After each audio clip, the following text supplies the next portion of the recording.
My name's Tracey Haynes, and I do darkroom photography artwork. I just manipulate shadows and light on a piece of glass, and I use a cameraless technique. So I just slip a piece of paper and usually just expose it with a bare bulb.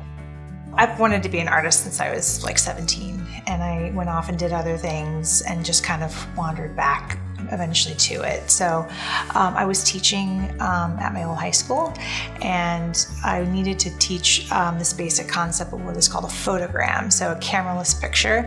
And I remember when I was a student that it wasn't that cool, and so I wanted to make it interesting for the students.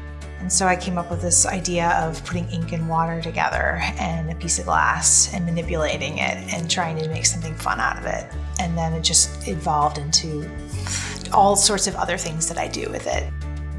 It's really about value, so light and dark and gray tones, It's about a composition, it's about the movement of a line. It's very simple.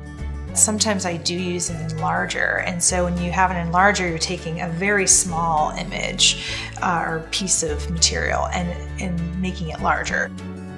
Or you can have what is called a contact print. So the piece of glass is the same size as the piece of paper.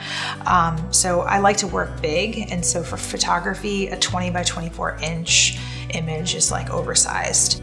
It's sort of like a blank piece of paper for a writer. Like, how do you make an image out of, or how do you make a story out of this blankness?